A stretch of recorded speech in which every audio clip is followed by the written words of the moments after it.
Our beloved 8% Hard AF Seltzer is now live in Florida, Georgia, Alabama, Texas, Ohio, Montana, Idaho, Oregon, Michigan, Pennsylvania, Illinois. Go to hardafseltzer.com today. Click on the store locator and enter your city or zip to find the closest location nearest you.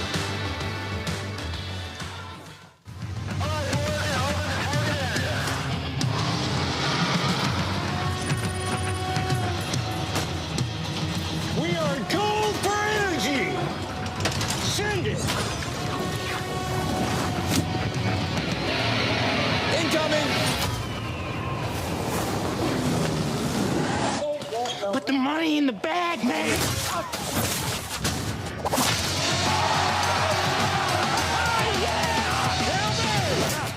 As I said, your paycheck is your thank you. What's going on back there? This is awesome!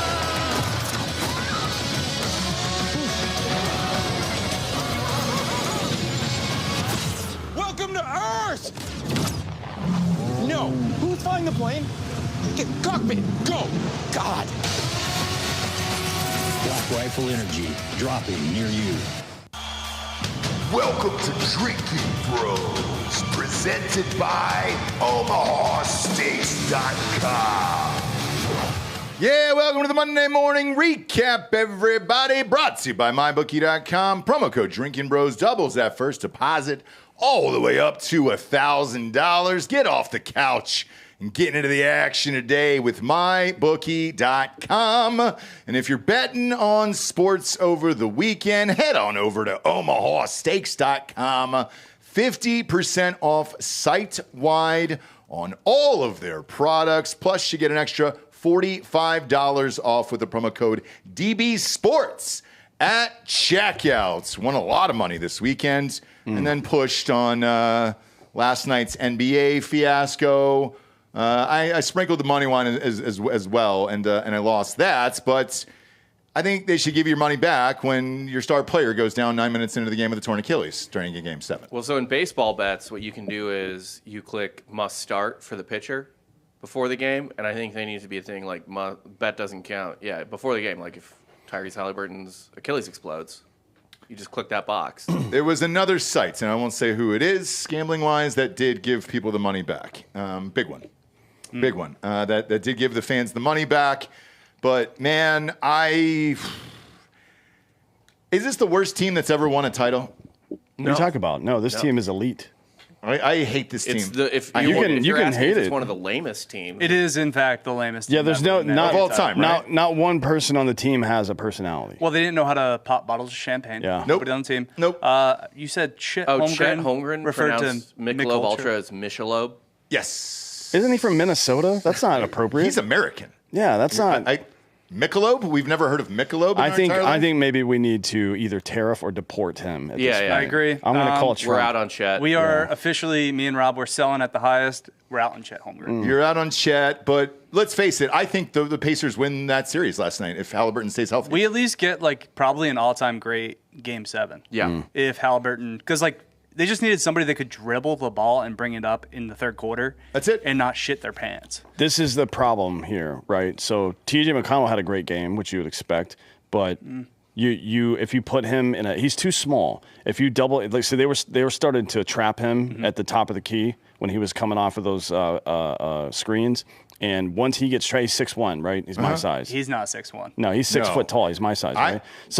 He's listed as that. Yeah, no, he's listed as 6'1". 5'11". Yeah. So if you trap him at the top of the key, there's just not enough geometric space for him to get rid of the ball, and he had a bunch of turnovers. They had 23 turnovers in this game. That is unwinnable. I don't care. But they were all after Halliburton went out because nobody knew how to dribble. The plays were all disoriented after that. You can tell. I mean, especially the reason TJ scored as many points as he did is because when he crashed into the lane, typically that's where he dishes it out because everyone kind of gets open for a three or that's how he kind of creates. But nobody did that. So he's I guess I got to fire it up. And he was stuck. 14, 16 points Yeah, in the third look, quarter. the Pacers won 2 of the 4 quarters, including the fourth. but they lost the third quarter 20-34. It's a very like they that had, was the game. I think they had 8 turnovers within what was it, like a 7 or 8 minute stretch in the third quarter? Oh, something like that. It was unbelievable. And that's where they lost again. There's no coming back from that. They shot the ball really well. They shot 40% from 3. Shot the ball from the field really well. They hit the free throws. Those turnovers killed them. And yeah, Halliburton just handling the ball I think they would have won this game. Yeah. But who knows, right? Because Oklahoma City would have played a different game too. Right. Had that been the case. So who knows? He scored 9 points, though, in 7 minutes and was on fire last Your night. regular season and finals MVP went 8 for 24. Sure did. Sweet league, bro. Here's the other part, too, is all of it is free throws. And he had 12 free throws again last night. He was 11 for 12. Congratulations on being a great free throw shooter. But he was 8 of 27, 2 of 12 from 3. And they kept talking about the MVP. The MVP was fake. Like, Jokic had the best statistical season of like the third best ever in the history of the NBA. And also not even as valuable as Jokic, who was on a less deep team. Right. Like, without Jokic, that Nuggets team is a play-in team at best. At best. So even hearing all that throughout the telecast and all that other shit, I'm just like, man, congratulations, and that's your team, but you can't stop flags fly forever. Doesn't matter. Yeah, I know. And then I would say like the construction of this Oklahoma City roster, although boring as shit, is immaculate. There's not one gap in this thing. So you've got people like you wouldn't think of Dort as a superstar, but he's a really good wing defender that's strong as shit. He's a fucking tank. He's a tank, man. Then you have Alex. He flopped like a little. Oh, he bitch. flopped. They all do. Yeah, he flopped. That's what I hate about the whole team. But Alex Caruso. So and critical moments in that third quarter when they were on that run, they were on like an 18-2 run or something like that. Other guys in Oklahoma City got into a rush. Caruso fucking grabbed the ball and slowed it down and then ran their offense and scored. That's the thing. If you're on a run, score. 2-time NBA champion, Alex Caruso. Yep, get stops and score, and that's how you keep a run going. It's like hitting a double instead of a home run. And he's a fucking professional basketball player, right? He's not an athlete. I mean, he is very athletic for a white dude, to be fair. Right. He tried to throw it down. Like, that was a total heat check. Yeah. Oh, God, dude. Yeah, but he's wasn't even remote. like having that guy on your team in long series like this and in game 7s makes all the difference in the world. And to be honest, I don't know who that is for the Pacers except for maybe Siakam right now. Yeah. He's had some experience, but when you're looking to make your roster better next year, and it's going to be a challenge because that Achilles injury, I don't know how long that takes in basketball to come back from. He's going to miss the Not entire gonna be season the next year. same Yeah. ever Well, he's again. also going to miss the entire season. So is It'll be 2 to 3 years Tatum. before he's the same player again. The East is Yes, wide typically. open. The East is wide open. So if the next Cavs year. don't win the East next year, like, blow that shit Well, up. I think that just solidified that Giannis is staying in Milwaukee. I don't think he is. There's no reason to leave now. He's not Yeah, even asked you for a can trade. get there. So in the NBA, you can fucking offset the missing. You can file insurance for 100% of Dame's injury. They don't have to pay that, right? That's Right. an insurance claim. In the Correct. NBA, it's better than the NFL. You get like 30%. Yeah. In the NBA, you get the whole thing, I think, or it's like 75%.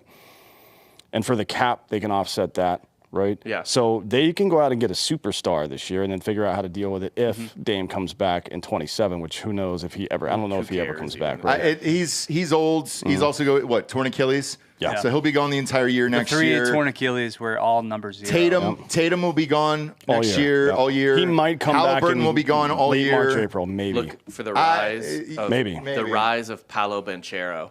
is Dude, coming. honestly, Hey, who did Orlando make a move for? They just got Desmond Bane. Desmond Bane. So Yeah. kind of a Lou Dort-esque type yeah. of guy. Yeah. yeah, as a man who just hopped on the Florida Panther train, I might abandon the Sixers and go with my Orlando Magic. That's the future right there. They need a superstar. The right? Magic? Yeah. They have one. Powell. You haven't. Banchero is dope He's as young. hell. You haven't heard it yet. Paolo Banchero is going to be a superstar next year. Also Wagner. And they love him down there. I mean, look, they're selling a lot of tickets down there in Orlando. That I can tell you. And but Jalen Suggs is a gangster. Like I like Jalen Suggs. He I missed like him a lot of the season. When he played, though, I think they were like one of the top teams. Yeah, I mean, their starting lineup is going to be Bane, Suggs, Wagner, Banchero, and Wendell Carter Jr. That's about as good as a starting five as you're going to see in the NBA, to be frank. Why I just can't- think they need somebody who is older than 25 years old who's been in situations before. yeah. But And serious they don't question. have anybody like that on this roster Looking at the Eastern Conference, why can't the Sixers come out of this conference next year? because everybody's broke. Yeah, But I mean, they took the year off. Daryl Morey ruined the team. And also, that's right. I forgot you guys have Paul George. We have Paul George's dumbass contract for like 3 more years. That's right. Yeah. Embiid's probably done. Like, he just didn't play at all this year. He got his gold medal. Yeah. Sat the season out because of his like fucking hip or whatever. Yeah, it's the Sixers are cooked. We have Maxey, but even we had the number 3 draft pick in this year's draft. From all the things I hear, the guys from Rutgers don't want to play for us. Why? So I guess we got to trade the pick.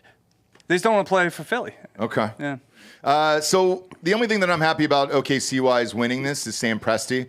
That guy is the best drafter and trader in the history of the NBA. I mean, he put together that team in 2013. They have no money out there because it's a small market.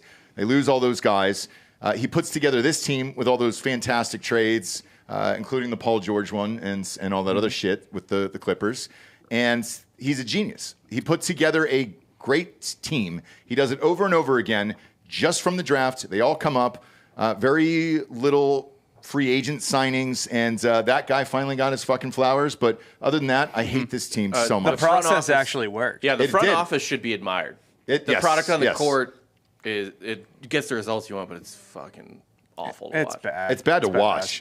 It's very just not fun and to honestly, watch. like, you know what it reminds me of? Maybe I'll catch heat for this, maybe I won't, but let's not act like the Spurs didn't bore the fuck out of us the entire time that they were winning. Yes. Especially after what we saw leading into them. So it was Bulls, then Rockets, then Lakers, then fucking Detroit for a couple, and then the Spurs dominated for a little while. Yeah. All of those teams, like the Bulls were Jordan Pippen and Rodman at that point in the second half. And then it was the Lakers, or well, I guess the Rockets won a couple. They were in between the two Bulls. Yeah. Don't forget the Pistons. Yeah. Pistons? That's what I was saying. That's what I'm saying. So then Pistons were not then the fun. Lakers were Shaq and Kobe. They were and fun then personally. and then the Pistons were fun. Like The Pistons before that, not the Rip 03, Hamilton one. 04. I The get 03, it. no. The Pistons were cool, but their style of basketball was not that's fair. it's not fun. Yeah, but you people, still, but they had personalities, is what I'm talking about. Yeah, and then yeah. you went right into San Antonio for a bit, and it's just like, all right, man. Yeah. Like, Tim Duncan is a fucking one of the best big men of all time, but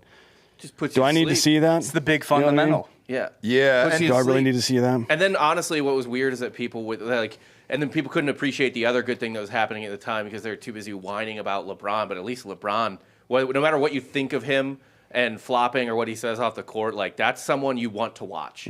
Like that's a freak athlete. The Spurs didn't have that. That LeBron was fun to watch. He was and then you got juiced to Warriors the and gills. Curry. He was 290 pounds in Miami. Yeah, it was. Well, it was a perfect specimen. even the second before that Miami team, the second iteration of LA with Pau Gasol and Kobe was pretty That was fun. a fun and, team. Odom, Odom, and Odom. Artest. That was fun to watch. The Celtics. Well, as an kicked me Orlando for a Magic second. fan, I hated that. Well, they had like a 2-year run, right? The Basically, Celtics, I mean, yeah. they only won one title, But they it had, was a fun team to watch. I enjoyed watching that Ray team. Allen and fucking Paul George and Garnett. It was great. Can't beat that. Now, I hated that team. Here's what I don't understand is you just watched this you team did. that was young, perfectly constructed, drafted properly. They made all the right moves.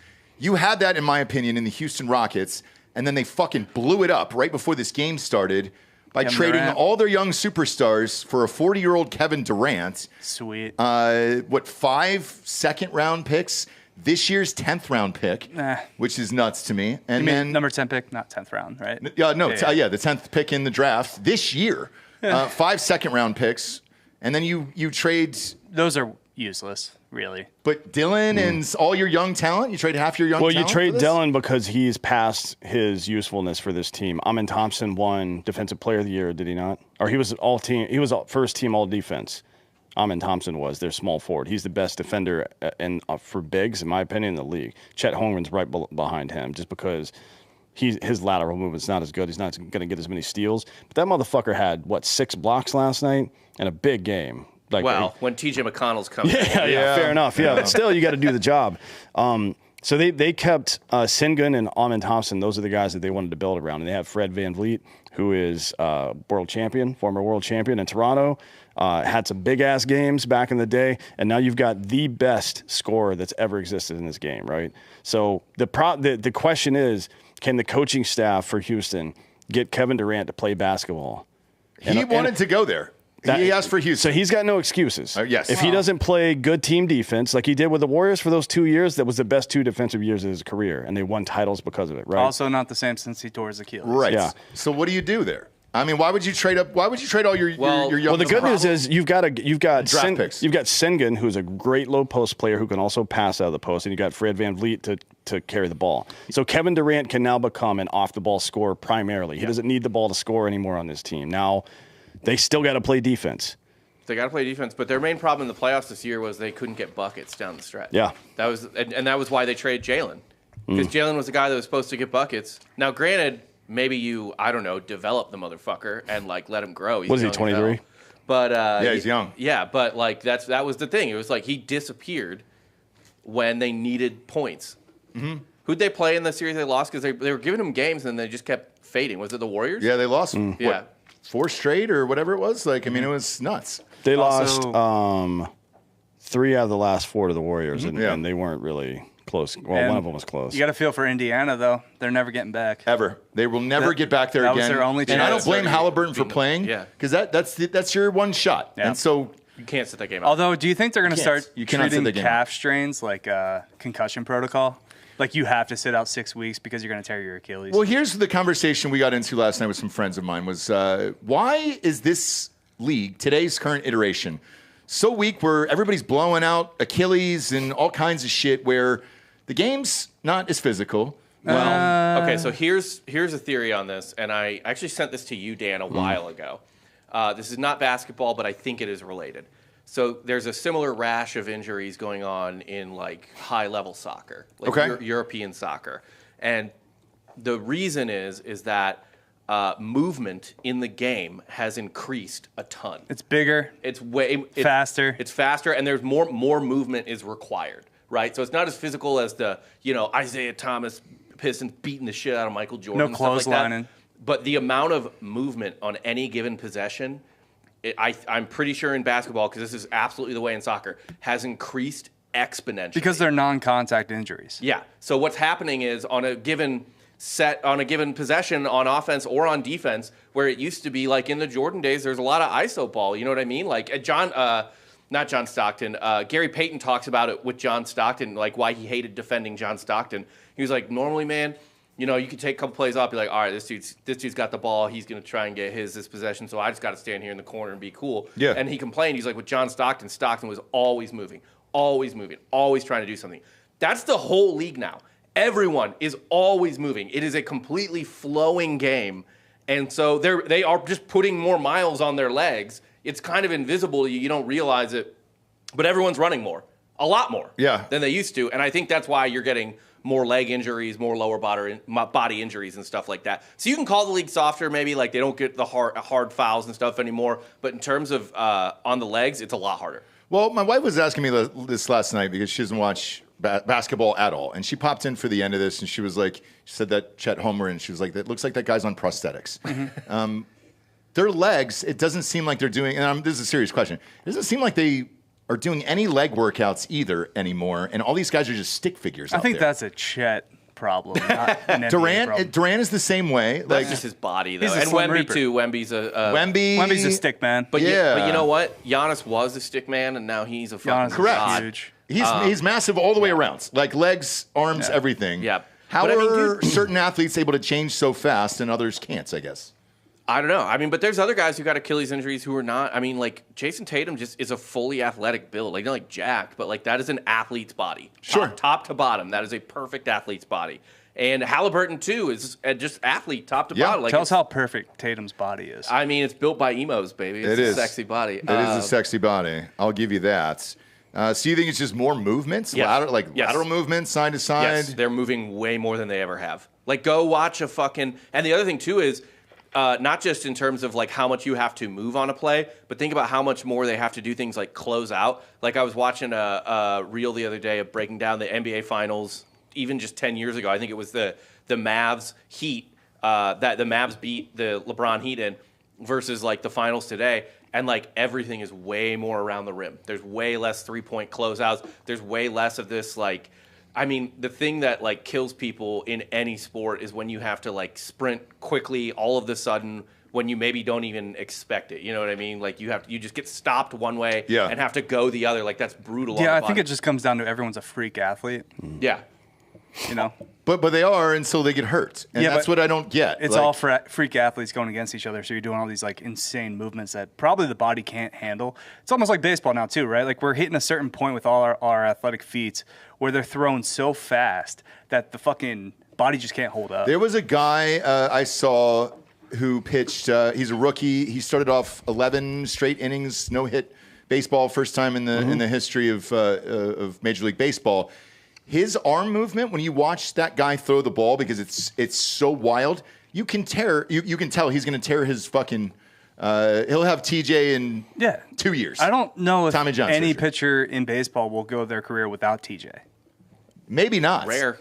Have you seen that guy pitch, by the way? What's his name? I don't know. He's a rookie. He started off his career 11 straight innings of no hit ball. I assume it's a reliever. No, starting pitcher. Okay. And they're trying to put him on, I believe, I want to say the Milwaukee Brewers.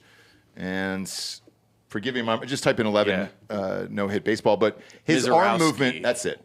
His arm movement is so wild, but the movement on these pitches, it's unhittable. There was a ball that hit this player that he struck out on, and it hit him. It physically hit him, and he didn't know the ball was even coming towards him. I'll tell you, the only guy that I've seen in Major League Baseball who has crazy arm action, throws high 90s, that hasn't had any kind of injury ups, like arm stuff so far in his career is George Kirby from Seattle. He missed the first month and a half of the season because he got hit in the face with a line drive. Yeah. But no arm problems. And he's the one that throws that like 20-inch of break two-seam fastball at 100 miles per hour in Seattle. Good luck. He's the only one I've seen stand up to it so far. Strider lasted 2.5 seasons. Yep. Yeah. And even some of the guys who... Like Skeens, I guess, has lasted so far as well, but he's at 2 years, 2.5 years now, actually. So we'll see. Plus, I mean, a lot of innings at LSU, I imagine, too. Yeah, tons. And then, it's just... But it's the same in the NBA, dude. Like, they're doing things with their bodies that they have never done before. And they are more athletic, yes, but I think the strain on the bodies is greater than their athleticism. Yeah. Well, I'll tell you, so some of these guys are adjusting. Strider's the one that I can tell is adjusting because we watch him all the time. But his average fastball is down. You'll see him hit high 90s from time to time, but his average fastball is down from like 97 and change to 95 and change. Yeah. But he still hits those high numbers. He's just trying. It seems like he's making a concerted effort to try to locate better and not throw as hard as he can on every single pitch. He's always been a smart guy, so we'll see. I don't know. Yeah, I think whipping the ball like that every single time is obviously it's gonna cause problem. What are you talking about? I know but I guess athletes are different across the board. You're going to expect these injuries going forward in all sports. As long as the game demands that you have to, do insane closeouts on threes and be running every second that you're on offense or defense for the most part, and throw 100 miles an hour or whatever the fuck. We're starting to hit the kind of top of peak performance the human body can handle. Well, here's how wild this is, by the way, with the Achilles injuries that just happened in the NBA. The odds just came out on my bookie for next year. Oklahoma City is obviously favored. It's basically 2.5 to 1. Gross. Here's the second team, the New York Knicks. Absolutely not. They don't have a coach still, right? 7-1. 7-1 to win. Cavs 7.5 to win it all. Houston is now 8-1 to win it all. See a lot of value on the Nuggets. Minnesota is 14. Denver just needs another dude. Yeah, Denver needs like a guy, and they're fine. They just need one more guy, one more piece of depth, and Oklahoma City isn't celebrating this fucking win. Lakers 16-1. I would put money on that right now. I think they're going to get Giannis. We'll see what they do. I think something's happened. Something is behind that $10 billion sale with the Lakers that just happened. That they finally have money. I think they're going to try to pull off Giannis and LeBron and a super team and Luka, for 2 more years with LeBron and bring the ratings back to Los Angeles and everything else. Because even though this series, I thought it was really entertaining, minus last night's game. The ratings were down horrifically. But what do the Lakers have to offer Milwaukee? Right. I don't know, but I think they're going to find a way to make this happen. I really do. I would say Austin Reeves would be one of them for sure. Would almost have to be. But that you're getting the main package and is then Austin like Reeves and draft picks. How many number ones? Yeah, Five ones? Draft picks that mean nothing because they're never going to be in the lottery. Right. No, but the way they do it a lot of times now is you don't trade like next year's draft pick. You're like, I want your 2031, your 2032. Correct. Yeah, but Luka's so young. and with the honest everything, you need like 20, 40 picks. Maybe Luka will get fat. Maybe he will. Who knows? Who knows? But this is very bizarre. The Knicks are the second favorite team to win the championship. I think the Knicks have no chance of winning the championship. I do too. I think I understand. It's because the East is wide open. Yeah, like, maybe this was the same. This was their Indiana's best opportunity. Obviously, you couldn't have planned for fucking Boston to get wrecked by injuries or anything like that. But this was their best year to win. What are the Cavs at? Cavs are next. They're at 7.5 to 1. Yeah, the Cavs shown they don't have dog in them. I know. That's a big fucking I don't believe problem. in that team at all. I mean, you got to go find it somewhere, right? Because you can't turn somebody into a dog. They were kind of beat up for the Pacers series, from what I remember. They were a little bit. They had a lot that's of why. injuries. That's why you need a dog. You need somebody like Caruso or McConnell. It doesn't have to be a white dude, I suppose, but you need like a Dort or somebody who's gonna like a strong person who's gonna fuck people up. Yeah. Or an actual live dog out on the floor and see what happens there. Are the Suns gonna be any good this year? No, they're going to be horrific.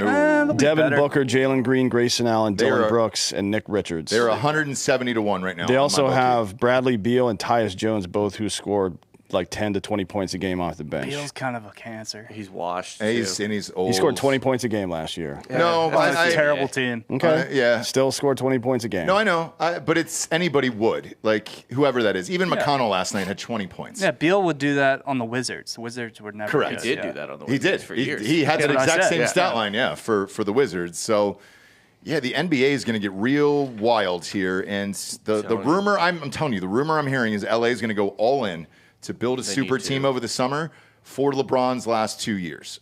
I would get rid of LeBron.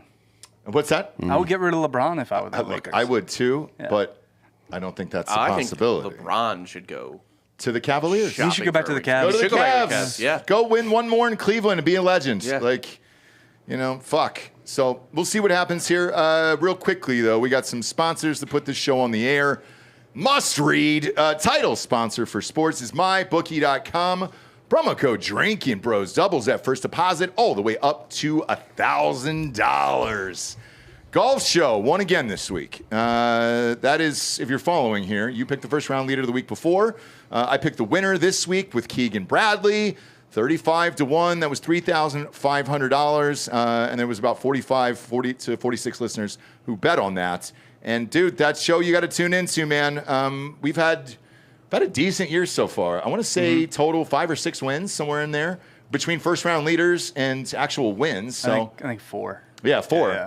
And shit, the odds have been really high too. So it's not like these were easy ones. These were no Scotty Schefflers. JJ Spawn first round lead was 95 to 1. 95 to 1. Yeah. That Justin Rose one was 65 to 1. Keegan Bradley over the weekend was 35 to 1.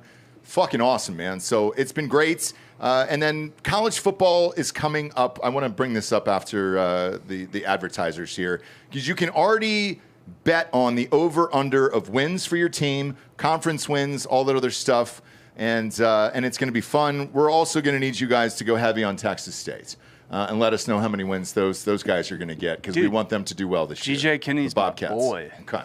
We want the Bobcats to do well this year. But yeah, now's the time. If you want to bet on all this stuff, the futures, the Heisman Trophy picks, all that shit, you're going to get the best odds right now.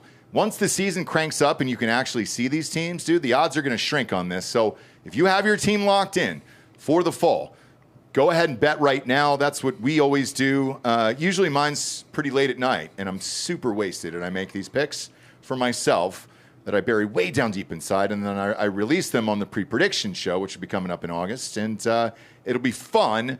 But we're going to talk about some over-unders here after the ads are over, and then make sure to check out their live casino as well.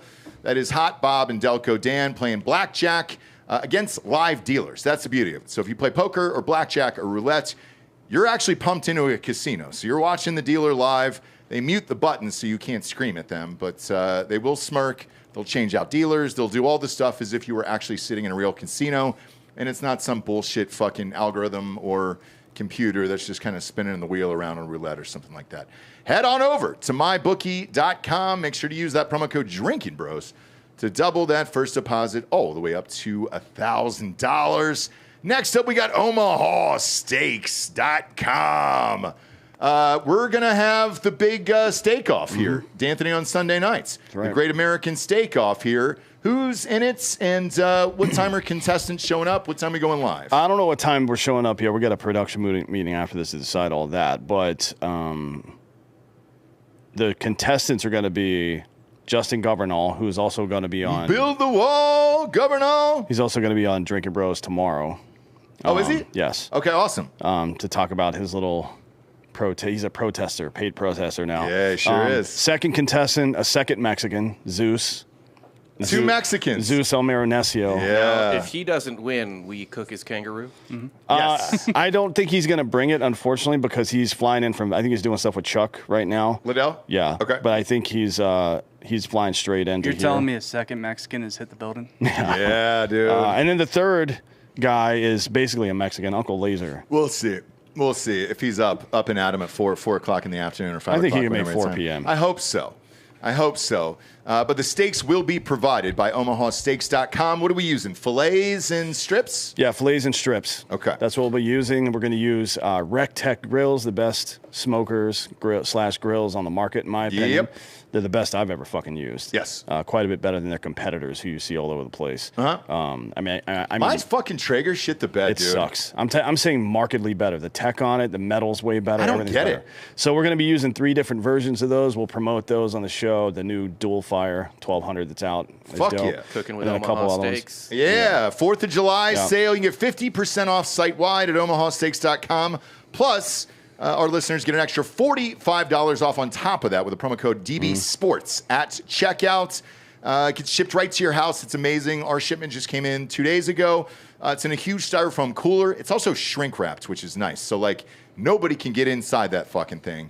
And every steak is perfectly aged to maximize tenderness and hand-cut by master butchers in America's heartland. Fan favorite is that filet mignon we were talking about. So that will be part of the contest, which has earned the coveted distinction of USDA certified tender, and their all-new smash burgers are built for the grill. Omaha Steaks has been America's original butcher since 1917. Family-owned company with over 100 years of expertise in the meat industry. They also carry mouth-watering burgers, chicken, pork, seafood, and delectable desserts. Get fired up for the 4th with Omaha Steaks. Visit omahasteaks.com for 50% off site-wide during the 4th of July sale for an extra $45 off. Use promo code DBSports at checkout. That's 50% off at omahasteaks.com and an extra $45 off with the promo code DBSports at checkout. See their site for all their deliciousness over there. Next up is bioproteintech.com. Promo code Drinkin Bros is going to get you $30 off your first subscription order over there. Guys, here's why your hormones suck. Most guys are focused on testosterone. It's not even half the puzzle. In order to absorb testosterone optimally, you must have adequate growth hormone, more specifically, its end results growth factors. In order to absorb all of that, you got to start taking it underneath the tongue, okay? It's a liquid vial, and it just goes right underneath the tongue. You'll feel a little sting, so you know that it's working. We've been using it for, 14, 15 months now at this point. So far, so good. It makes your skin look great, too. And BioPro Plus will help out where all the TRT needs that extra little kick in there. Gives you back those growth factors naturally, giving you HGH-like results with 0 needles, 0 side effects, and 0 doctor visits, all at a fraction of the cost of prescription treatment. So, if you want to fix the way you perform, look, and feel without all the risk of the big pharma synthetic stuff, head on over to bioproteintech.com to learn more, or click the link in the audio or video description. Bob always puts it in there. Just make sure to use that promo code Drinkin Bros for $30 off your first order. Last but not least, we got drinkinbrostickets.com if you want tickets to any of the events that we're talking about here. Upcoming college football season, Major League Baseball over the summer, fights, concerts, rodeos, you name it. They got tickets for it over there on drinkinbrostickets.com. That's us, dude. I competed in an athletic event this weekend here that I needed a ticket for. I was able to get tickets over there. I was in a peach pit spitting contest in Stonewall, Texas over the weekend, and I came in second place. 21 feet. I actually spit that thing, so got the tickets off of there. Thank you very much. Just a weird thing to say in front of other dudes. No, it's not, dude. The guy that beat me, 7-time champion in a row. You're the second best spitter in the greater Austin area. Well, and number one out of state. The guy who beat me, 29 and a half feet. He's won 7 years in a row. It was impressive to see in real life. Spittins for quitting. That seems super gay. Oh, it's awesome, dude. I got video of it. All their beauty pageant contestants also got in on it. There was a bigger gal there in Stonewall, Texas, who she was the one eating the peaches. Yes, there was a peach eating contest. Yeah. So I went against her. She beat me. She swallowed. She sure did. Okay. Well, that's the rules for that particular that's contest. the rules for that contest, though. But you can get tickets for anything on there at drinkinbrostickets.com. Every Texas State game coming up, because that's our favorite team now in the state of Texas. Always has Texas been. State. Yeah, it really has. Which, speaking of that, this is what I wanted to ask you guys regarding college football. Over the weekend, our good friend Kelly from Vegas, she's got a show called Wager Talk, was talking about the upcoming college football season and who was favored, why, and everything else. And her co-host said something interesting to me that I wanted to get you guys' take on. Is like, now that there is the playoffs, this Texas-Ohio State game that's leading off the top of the season, her co-host was saying it just doesn't matter. It's kind of a tune-up game for the rest of the year. And yeah, it's kind of true. It's not a conference game, so it doesn't really matter. And you can have how many losses this year is kind of the Still big 2. debates. I think it's still 2. You think it's still 2? 2 or 3. Depends on how good the 3 is. If you win the conference, What? Win the conference. Yeah. I disagree. I think it's still a huge game. It gives whichever one of those teams a huge leg up. Texas, in particular, who plays in the SEC, they might not get as many marquee wins as they need to because they might lose those games. So getting a marquee win off the bat, that just puts you in such a driver's seat to not only get in but get a bye. That it's a huge game. That's what I think Don't forget that they changed the rules this year. The conferences have nothing to do with the buys. It's the top 4 teams. Yeah. Right. So being top 4 matters. Yes. More than... The game's going to matter more. Yeah. Yes. And also, we just got to rearrange I our agree. brains, right? College football that we knew and love is done. It's the dead. NFL. This is a much... You're playing towards the end goal rather than a week-by-week Let's basis. say you get a Chiefs-Bills game week 3. Are you not less excited about it? No, I am. I'm with you. So I agree with this. I can see where they're coming from on the other side, I guess. But for Texas in particular, I looked at their schedule. I think they might lose 3 games. It's a tough schedule. This is not a really tough schedule. This is not a big game for Ohio State, in my opinion. Me neither. No, This is one of 2 difficult games they're going to play this year. The other one is Penn State, but it's at home. Yep. And they're going to Michigan is at Michigan. Who cares? It's been a problem. It's been a problem. It has been. It was one last year. When shit was going down, now it's not so much a problem, right? I don't think moving forward it won't be. I hope. Well, they lost last year. I know. They lost last year. I know. Ross was saying Ohio State shouldn't make the playoff. Ohio Yes. State. That was a function of Ohio State missing 3 offensive linemen. Their That'll whole happen line was out. and it took them 3 weeks to adjust to that, Yeah. which is hopefully the coaching staff has learned from it. But anyways, they can lose Texas and still relatively, in my opinion, handily win. They have I agree. They have a Ten. manageable schedule. Right. Yes. Far more manageable than Texas does. is fucked. I mean, if they lose at Ohio State, they've got a little break for a while, but isn't Florida supposed to be good again Yes. this Yeah, year? but good Florida's schedule is insanely tough. Lagway is one of the favorites for Heisman already on my book. But they're going to win DJ like Lagway. 7 games. Yeah, you don't want to run into them in the middle of the season. But the problem is Texas is playing at Florida in the Swamp. It's going to be a night game. Florida's not going to threaten for the playoff this year, but they are going to be. They're going to fuck out. up people's seasons. Yes. They did last year. They knocked Ole Miss out of the playoff. Oklahoma's going to be a decent game. At Georgia is a tough game. Then finishing with A&M. A&M allegedly, we keep hearing this, but You're right. allegedly A&M's going to be a fucking elite team this year. So we'll see We heard that about last that. year. Let me read you the Texas schedule, and this is why I disagree with our good friend Kelly here. Is you're right. Let's say they lose to Ohio State. That's 1 loss. And then cut to because San Jose State means nothing, UTEP means nothing, Sam Houston means nothing. At Florida, That's a tough game. Probably a night game in the Swamp. That's going to be a tough game. Oklahoma, Texas, always a toss-up. Red River shootout. At Kentucky can be a problem some years, be. but probably not. I don't think it's going to be this You year. never know, but probably not. Yeah, And probably then not. Texas at Georgia, That's a tough one, no matter what. night game in between the hedges. That'll- That's I don't- a tough one. that- Arkansas. That one might be in Mercedes-Benz. Arkansas is not very good this year. be honest, but- This is all small potatoes. We got to be talking about like the Texas big A&M games, versus like Texas. Texas State versus Arizona State. Well, that is at Arizona State, by the way. I know. It's not going to be here. I know, so- but Arizona State, they'll probably. I believe they're favored to win the Big 12. They're going to probably repeat. Pretty much everyone's back, right? Except Scottaboo. Yeah. And their coach is great. So Coach is great, but look, I easily see 3 losses for Texas potentially on this schedule. So, yeah, I disagree. I think this particular game means more to Texas than it does Ohio State. It sets them up in a really, really good way Yes. if they win this game. So I would be worried if I'm Texas. Like, I think you have to win this Ohio State game. Also, like, keep in mind, too, I know we're like, oh, it's the NFL now and all this shit, and it's definitely gotten more NFL-ized. But there's still, like, actual, like, pride and bragging rights in beating a program like Ohio State. Because unlike in the NFL, where you play everyone every 3 or 4 years, like, I think they have a game next year, too, right? It's a home and home. Yes, a home and home, and it's a night game. But outside of that, you're not going to see them again unless you're in the playoffs for a decade or more. Right. So it's still a big deal in that regard too, to have that like bragging right to be like, yeah, we beat you. Yeah. Like, Rivalries matter. Yeah. That's definitely important. But more important is that if Texas and somebody else in the SEC are 4-5, and Texas has that Ohio State win under their belt, they're getting 4. Yep. No matter who the other guy beat, probably because Ohio State's going to be 1-3 in my opinion. Yeah. So you can make the playoff with a Boise State resume, Yeah. but you're not going to get a bye. Yeah, but you can get if they beat Ohio State week 1, I think that's almost a guaranteed bye for Texas, even if they lose a game later on, or maybe even 2, right? Depending on how the season goes. It depends on the that two really they puts lose. them in the driver's seat. Yes. Right. Yeah. If they lose to Georgia at Georgia, who cares? Right. If they lose at Kentucky, that's not a great. different story, yeah. Right. If they lose at home to A&M at the end of the season, that's not going to look great because of when it happened. You know when that's going to be a really fun game. So they actually moved that to the Friday night game the day after Thanksgiving.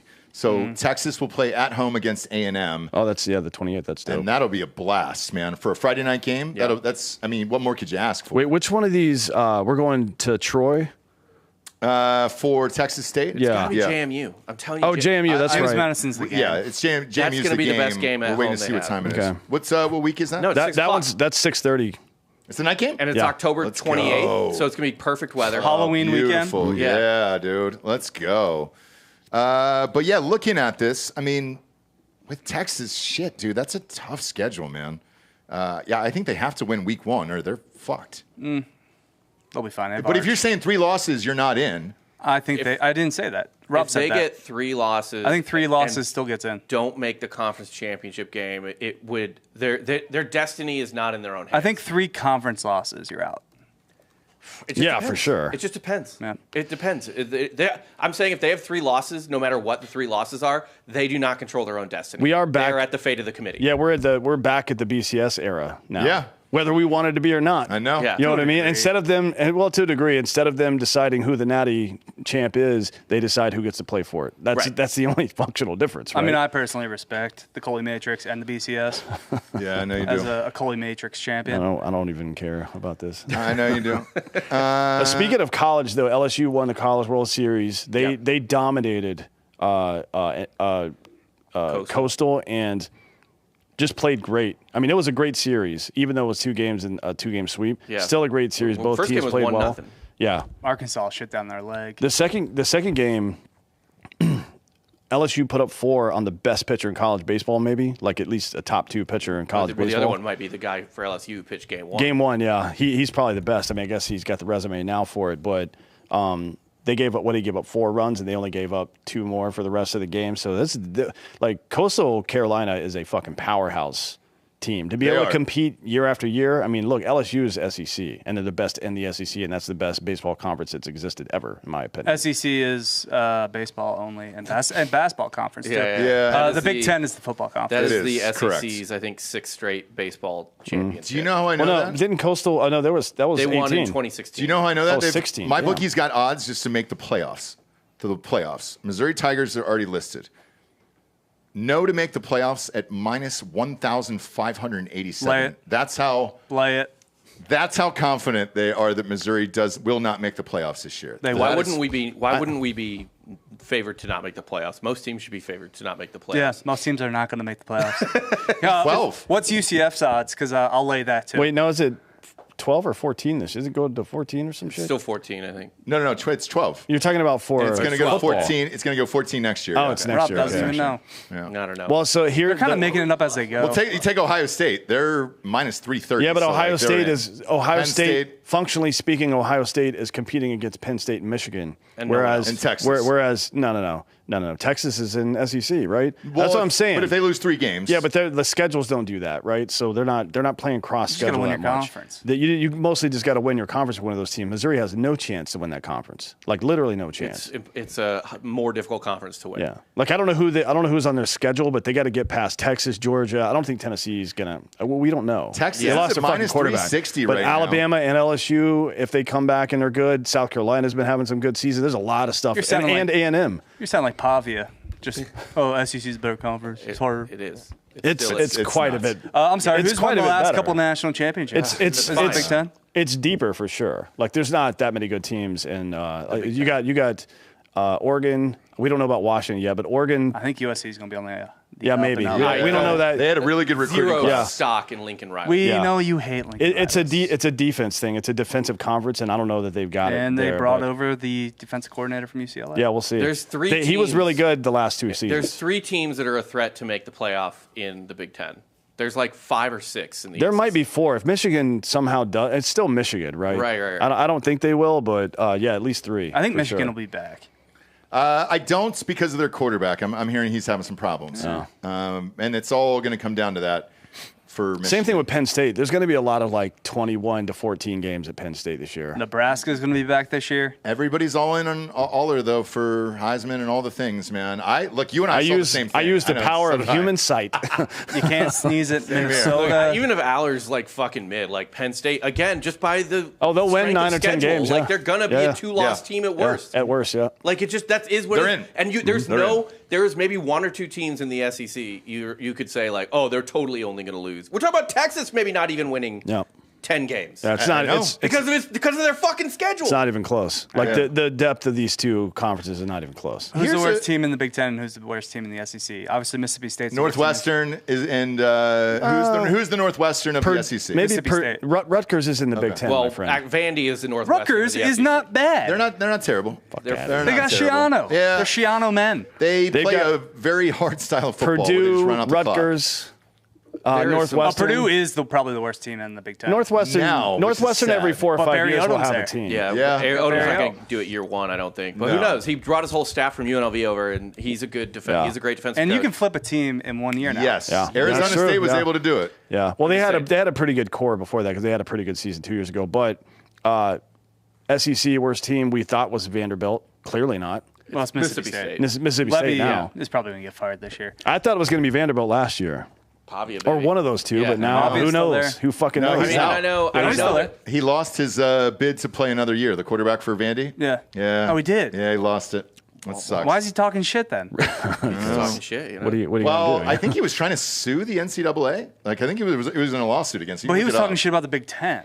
Oh well, Yeah. I mean, he's probably getting a podcast or something. Probably. Like to have him on this show if he wants to join us. But yeah, I'm looking at these Texas odds to not make the playoffs. Pays off at Yes, 2.5 no. to Diego 1. Pavia will be playing in Yeah, yeah. No way. 2025. Yeah, yeah. Are you Sweet. kidding? Yeah. He's playing. So he got his petition. Yeah, yeah. the Yeah. judge granted him an injunction. Yes. Did he told really? you. Yeah. Fuck yeah, dude. That's actually great news. Yeah, that's great Great. news. I'm just saying. That's what he's talking. I mean, shit that's about that's one more. I mean, it's not great news for the SEC because it's No. one more good team. now. know. Hey, by the Naturally. way, now Texas has to play Vandy as well. Yeah.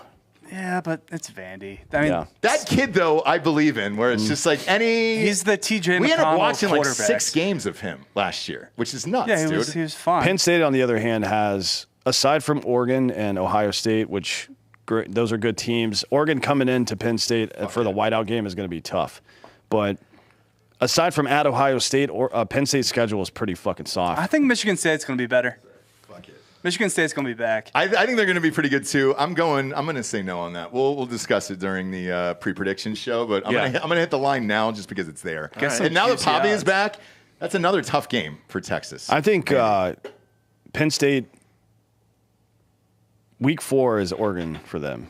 Also, every now and then, Yes, Kirk we'll be there. Ferentz is just going to have an 11-win season at Iowa. Yeah, you never know. You never Yeah. know when that's Yeah, it gonna depends on pop how up. the schedule sorts itself out. But Yeah. then again, you might see any team have an 11-win team now that they don't have divisions there. I don't I know mean, how. Indiana last year, Yeah. right? Like, they're they decent. won 10, right? Yeah. They were 10-3 last Yeah. year, or 10 and No, I guess they- 10-4 hey. since they I think they won lost in the 11 playoffs. games. I think they did. Did they win a? Yeah. Did they win a playoff game? That's why they got in the playoffs. They got 11-1. tie-breaked out of the championship. Oh yeah, they were 11-2. Yep. Shit. This is Frank right here, actually, who works for us at Hardy F. Seltzer. We just landed Circle K in Tuscaloosa and Auburn for the fall. That means they will be getting the tall boys there. Oh, my God. In Alabama, those 19-2s. Say goodnight. Holy shit. Ironically, 19.2 will be the average lifespan of most Alabama students. Yeah. After the 19.2 hard. They should just take Wow, dude. So nobody from the SEC that's an athlete of any sort should be allowed to have car keys. No. Just rent how much they're making so much money. Just get them Ubers. Hire them professional drivers. And ban them, make it a university policy that they can't drive. I mean, literally every fraternity at every school has pledges due driving for them. Yeah, I mean, how could a football program not have that? Even fucking Shador, like 2 fucking high-level speeding tickets, like reckless driving speeding tickets in 2 weeks. Over 100 miles What are you an hour? doing? I don't know. Hire somebody to do that for you. You're rich now. And he grew up rich. Yes. He grew up rich. Yeah. Like, Deion should have hired somebody like, you're not allowed to drive anymore. Deion has had a driver for years. Well, he doesn't have a foot, so. Yeah, he doesn't have toes. No. But I'm talking about when he played for the Falcons and the Braves in the 90s. He never drove anywhere. He always had a helicopter or somebody drive him somewhere. We got to teach these young boys, right? And maybe, like, they tried to kind of almost satirize it a little bit in that show Ballers, which is okay. Yeah, but Elizabeth Warren's favorite show. Yeah. Black Entourage. Yeah. Yeah. She said she just like she saw one like black dude on the show and she goes, "Oh, I can say that." Teach them the difference between being rich and wealth. Mm-hmm. Right? Being rich is I don't have to look at my bank account and I can spend money and have a bunch of flashy shit. Wealth is when other people serve you. Mm-hmm. Right? And I like that sounds kind of fucked up, but that's really what it is. Yeah. You know what I mean?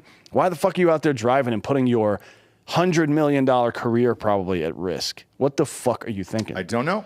It's like the only dangerous thing most people do in their whole year of any year of life. The only dangerous thing most people do is get in a car. Well, maybe it's because he grew up rich and he feels like a poser now because he's around a bunch of thugs. Yeah, like they escaped the ghetto and now he's got to pretend. It's just like John Morant grew up in a middle class family. Now he's got to pretend to be a fucking tough guy. Maybe you just kind of yearn to do it, like John Jones. Well, it's funny you brought that up. So he is retired. Retired the same weekend that he got arrested. And he just signed on with our advertiser to become their spokesperson. So he is the spokesperson as of this morning. Cool. Of Ketone IQ, which we love, ketone.com/Drinkin Bros. Didn't know what you were going to say, but I was hoping Adam and Eve. Oh, it would have been great. It would have been great if they created a cock of his for. Nah, despite all the arrests, he's actually a super conservative guy. He would never do something like that. Yeah. But he would. I could see him on First Form because he was with Killcliff for a long time. Oh, yes, you're right. So good friends with he those. Just signed with with all those guys still, today. So let me ask you, Dana White's, John Anik, everybody else says John Jones is the greatest of all time. Sure. Do you think so? In what?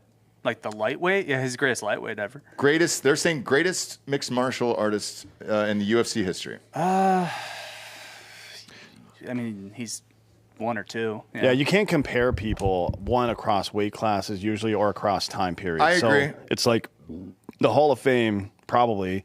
John Jones is in it for sure. When like the top tier guys, John Jones, GSP's one, Andy Silva's one. Mm-hmm. Right. It's just like some guys left before they totally fell off a cliff. Yeah. Anderson Silva was not that person. He just kept fighting. No, he loved fighting. I mean, he was still doing semi-amateur shit. Oh, he fought Jake Paul for Christ's sake. But if Silva just retires a little earlier, I think it's not even a conversation. The mystique's not gone. 11 straight wins, 7 straight title defenses. Nobody's ever done that before. Is it weird that all I think of is the Jake Paul fight? Like, and it's sad. That is. By the way, I look at Mike Tyson the same way. Don't ruin your Weird legacy. for you though. I look at Mike Tyson the same way. I wish he never would have done that, and I could have just lived off the memory of who he was. But if I'm John Jones, like I totally retire and I don't fight At the Tommy peak. Aspinall. Yeah. Like it makes sense. You don't gain anything from losing to No. him, and he would have lost. But he would have won $30 million. Allegedly, I don't know if Dana's gonna He pushed and throw pushed that and out there. pushed. What I heard over the weekend, He doesn't pay anyone. take it for what it's worth, is finally he approached John and said, all right, we're all done with this bullshit. We got to get back to fighting and title belts and all John that other Jones' stuff. best win was maybe making Tommy Aspinall waste 2 years of his life. Yeah. Yeah. Which is exactly what happens. And for Dana, he should back up the truck and really help this kid out because that's fucked to make him wait that long. I think Tommy's going to be pretty active. He'll just run through the heavyweight division. There's nobody left that can beat him. Yeah, is there anybody else in there? Who else? I mean, he's going to have to probably... What's his next fight then? It's probably Cyril Gahn, but Cyril Gahn's not very Gross. good. I don't want to see, He's going to destroy Cyril Yes, Gahn. he'll destroy him. Same as John. Yeah. Yeah, he's a wrestler. He just takes down Cyril Gane and then just mauls him. The fight I wanted to see was John Jones and Aspinall. We're obviously not getting that now. So probably Almeida. Almeida's up there. Fuck it. If Derek Lewis wins his next fight, just throw Derek Lewis. That would be a blast. It's just fun. Just it have would be fun. fun. I agree. That would be a blast. It'd be good ratings. So he might get 2, and we'll see who develops out of that division. I mean, it's not super strong. Some of the guys are older, and Jones at the top. Names. Yeah, he's beat everybody else. Maybe somebody promotes from light heavy to come fight him. Mm-hmm. Who knows? But that division's seen a lot of turnover recently too. I mean, I don't think Alex Pereira is going to fucking gain weight and go fight. Honestly, they might just do that though. They're like, fuck Ankalaev, just move up and weight because I mean he is that big. He can hold. He can, yeah, but I mean, is there any appetite for that? I would love to see that. I would love to see it because Alex Pereira's good, but you got to give him like a full year to gain that weight. But John Jones gone, that might be like one of the bigger fights left. Is fucking Aspinall versus Pereira. They might just do that. What about Ankalaev though? Ankalaev, you just be like, don't worry about it. No, I mean like what? Oh, Ankalaev to move up to fight. I mean, yeah, but nobody's really an Ankalaev fan. Nobody really gives a shit about Ankalaev. And it wouldn't help them to get their light heavy champ fucking dusted by Aspinall either if that happened. Right. Yeah. Either way, a great career. He was fucking amazing to watch. You always knew he was going to win. We got a fun ass fight though this weekend. Yeah, tell everybody. Got Tapora versus Oliveira. Yep. So. And that should be a banger. I mean, blood, bodies, everything. Tapori is going to get another fucking legend on his resume. He's going to continue to build up the mystique. I agree. I think he wins that fight as well. Pantoja's fighting Kai Kara as well for the Kai Kara France for the belt for the flyweight belt. That's going to be a good one. Their combined weight is about my weight, I think. Yeah, I was going to say, have you guys bet that fight yet? No. Pantoja's probably going to maul. He's minus 265. He's not going to lose. Okay. He's minus 265. I mean, it would be a massive upset if he lost that fight. Yeah. Okay. And then let's switch over to baseball, man. Baseball is having a fucking season, dude. Man, games everywhere. I don't know if you guys have noticed, but I've got Roku TV. I've got those smart TVs pretty much in every room of the house. Yep. Just out of ease for children, right? Because they can find, it's got 6 buttons on it. It's great. Their sales are through the roof because of it. I think it's very smart what they did. But they also bought rights for baseball, so I watched a Yankees game on there yesterday. Yeah, Roku has some games this year. For free. Yeah. It was a free game, and I was like, okay, cool, this is it, and I'm just watching it here. Games are on Apple now. Unfortunately, yeah. Unfortunately. And then ESPN and everything else. This Cal Raleigh guy, where the fuck did he come from? He's always been a big bomber. He's obviously having a career year. He already has 30 home runs. 31. He 31. Hit another one yesterday. He's going off, but he's always been a big. He's interesting. Like he was the type of dude. I swear to God, he would hit like because I had him on my fantasy team one year. He hits like 220, and just like hits bombs. I don't know what his batting average is this year. 276. So he's exceptionally having a career year because he's never been a big batting average guy. It really is just like he connects, he puts it out. Yep. But yeah, he's having a year. The Mariners need offense. That's their problem. Is he on the juice, this guy? Like, can I ask the question? 31. So. He's a catcher. 31 home runs before the All-Star game? Well, a couple of things before we get to that part. One, he's on the same pace that Sammy Sosa was on when he hit 66. Correct. Which is crazy, right? Yes. He also broke Johnny Bench's record for home runs by a catcher before the All-Star break. He is now 17 home runs away from catching Sally Perez for the most by a catcher ever in the season, 48. How many games does he sit out? Probably every 4 days, 5 days? Yeah. Day game after a night game type of situation.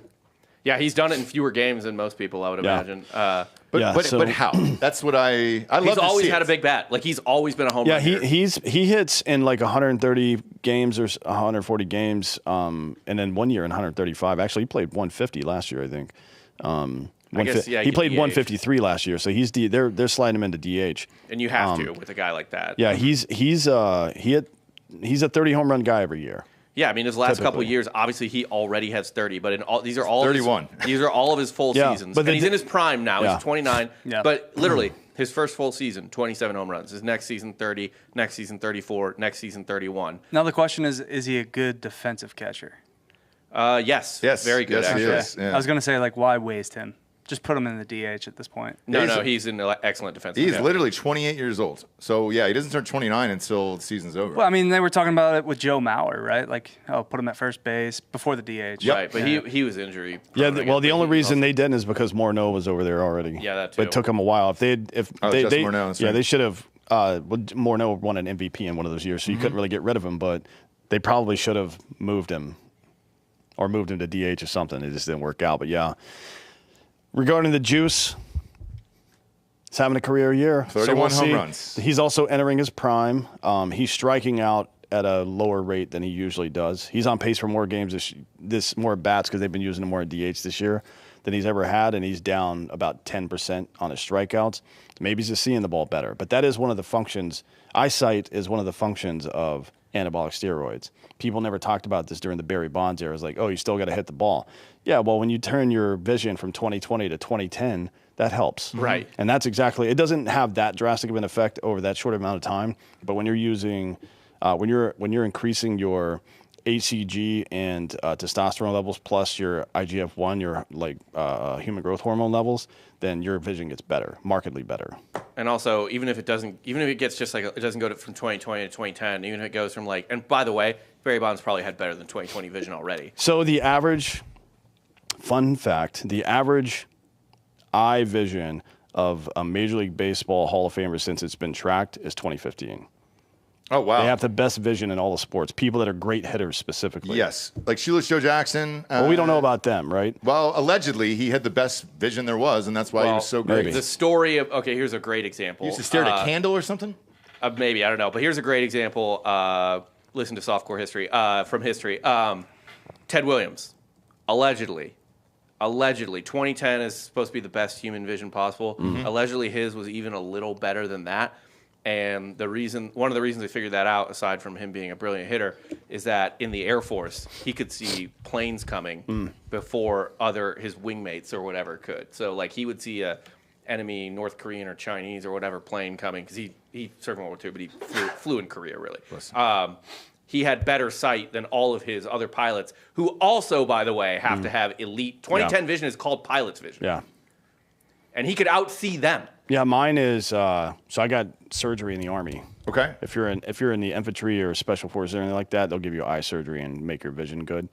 One that makes you nearsighted, because the scope does that work for you. Yeah. Or I'm sorry, it makes you farsighted rather. So they don't care about you being able to see close up. They want you to be able to see a long way. So my vision went from 20/40 in both eyes to 2010 and 2015, respectively. Holy shit. Yeah, it's wild.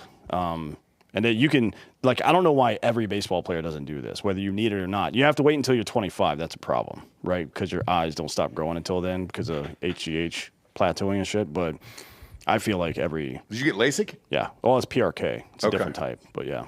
Gotcha. But baseball itself, man, is back in a massive way here. Ohtani pitched over the weekend. The Dodgers stuck to that one inning plan there. He had 2 strikeouts. And it's looked pretty fucking good. If you're going to do the 1 inning plan, I just don't understand why it's just not your closer then, and just bring him in. They want to just work him up to be able to throw more innings. Basically, he doesn't have a lot of time he can't go down to the minors and throw a rehab assignment. Right. Right. But why risk another injury and just put him at the closer if you wanted to? But if he's closer, you don't want to throw him into a situation where he could blow the game, I guess, because he doesn't have the reps. Yeah, yet. they're just going to use him. First inning, he gives up a run. Who cares? Right. But he could just kind of pop back into the field, right? I don't know how well, he doesn't play the field, right? He's DH, but it doesn't. I don't know how that would work with how it would fuck up his daily or his game by game situation. If it's he might have to go to the bullpen every late inning, right? That might fuck him up with oh well, he comes up in the 8th, right, in a close game or a game we're winning by 1 run. We can't, and then what? He's got to go down to the fucking bullpen and start throwing balls, warming up, and then has to come back down, stop that, come back down, get ready for an AB. Yeah. It seems like there's just logistical problems there that might be too big to surmount. Yeah. And he's having a great year offensively as well. Like you said, you don't want to interrupt that too much. So let him slow roll it. I mean, it's the Dodgers. They're not really in need. Sure. A little bit of a dogfight in the West, but not in need. Not yet. It's June. It's not even July yet. That Devers trade, we'll see what happens there. Yeah, I mean, that's helpful for them. He just hit a home run yesterday, I think, off his old team. Yep. It's really helpful that, excuse me, that he's bringing just his bat over because he is a terrible defender. I mean, that's the perfect spot for him to go, to be honest. One, gap power in that stadium is Jesus good. Christ. That's a perfect stadium for him to be hitting in. And then two, Matt Chapman is a good third baseman and a very good defensive third baseman, so there's no prospect of him. Remember, Rafael Devers for the last 3 seasons has been the worst third baseman in Major League Baseball defensively by far. It's not even close, actually, right? Mm-hmm. So that's probably why he's not in Boston anymore. It has nothing to do with him losing or any of that stuff or his contract or anything. They were just like, hey, you want to play third? You're not good. You're gotta terrible. Go. You're out of here. Right? By the way, Aaron Judge is having a top 5 statistical season in baseball history right now. It's fun to watch, man. We put the game on Friday night just to watch it. I watched it yesterday. He's fucking fun to watch, dude. Since World War II, which is when stats started to matter, really, in my opinion, right? Yeah. There's been one player ever who's hit 50 home runs and had 200 hits in a season. It was A-Rod during one of his juice seasons, right? Mm-hmm. He's going to do it easily unless he gets hurt. And nobody can – I mean, you can accuse him or whatever, but he does this every fucking year. He's got the torpedo bat. That's about it, but that's legal for everybody, so what's the harm there if you want to do it? But the rest of baseball, man, all the teams have been great. Even Soto's back on – he's on fire now for the Mets. He finally heat up. He's got 18 homers already. Woke up, yeah. Yeah, so he's there, and baseball is back, dude. It's a fucking great time for baseball right now. In both leagues right now. Also, don't miss Ronald Acuna. He's the hottest. He's the hottest hitter in baseball right now. He's doing insane things right now. He's got a 1,200 OPS. How many games Braves back, are I guess? 8-3 in the last 11. About 50, I think. Yeah. We're sure got him for a wild card at this point. We're 11 games back. There's only 4 or 5 teams out of it right now. We're not in wild card contention. Colorado Rockies are on the worst. I don't know how it's possible. No, they're on to be heater. 18-60. That they were like 9 wins. Yeah. This is the only They're team in getting hot. baseball, though, that's actually just complete and utter dog shit. Where, I mean, if you look at this, dude, they're on pace to lose the most games in Major League history. Playing in that stadium, how the fuck is that possible? I don't think they're on pace anymore. You just answered your own question. Playing in that stadium is not. No, they can't sign pitchers. No. But do they not have one hitter who can just fucking... They can try to mash their way through it, and they've done it before in random years. But, yeah, no, they're not. No, they have like a guy that's pretty young, but I'm sure he'll What, be a pitcher? gone. Yeah. No, not pitcher. Oh. A guy that can hit. Yeah, their shortstop's great. I mean, no, they'll never... Like, I don't know how they solve signing players. They also don't pitchers care about specifically. putting out a decent product because people in Denver, for some reason, just go to Rockies games. They like to hang out. It's a great I stadium, love it. from what I've heard. It's fun, man. Dan and I went. It's a fun stadium, dude. Mm-hmm. I like the Rocky Stadium. And it's right in downtown, so you can walk to all the bars and restaurants. Mm-hmm. I don't understand why they're not good. I actually like that stadium. And then the last one I wanted to talk about, because this guy's name is stretched across the jersey, is Pete Crow Armstrong. Yeah. Front runner for National League MVP right now. Ohtani, still. I would think guess so? Ohtani, yeah. He's having a year. Ohtani or this guy? This guy is. Oh, but yeah. Yeah. Ohtani's probably still the front runner. Ohtani's going to hit 50-plus home runs, so... Be tough. But maybe he'll get the Jokic treatment. I don't think It's so. possible, yeah. Maybe. The LeBron treatment. It's possible. He's gonna be 50 home runs, probably around 100 RBI. He might...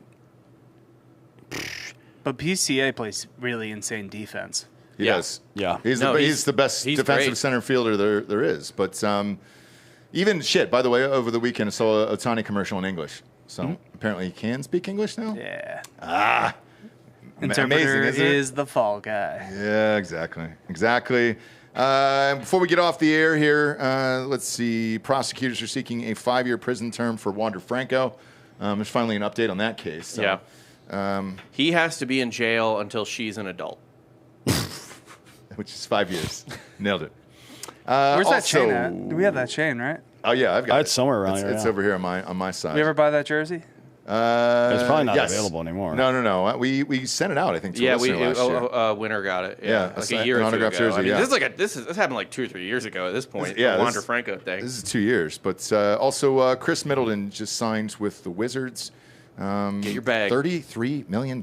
He got a chip. He's done. Yeah, get your bag. He's 35 now. He's going to play a couple more years and get the fuck out. He'll score 22 points a game for the Wizards. You might as well be reading. He scored 12 last year a game, and he's getting $33 million. He was hurt half the year, wasn't he? Yeah. Yeah, but but you're not. This isn't sports news. This is financial news. God like this damn. this is an investment from Chris Middleton. That's all it is. Did you guys see this wild. back in He's 34. Yeah. One last thing. Did you see this back in April? Deion Sanders Jr.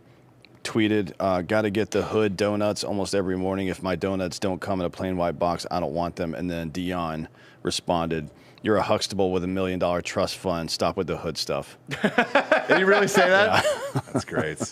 That's and then great. then Deion Jr. said, I still love the Hood's donuts. Yeah.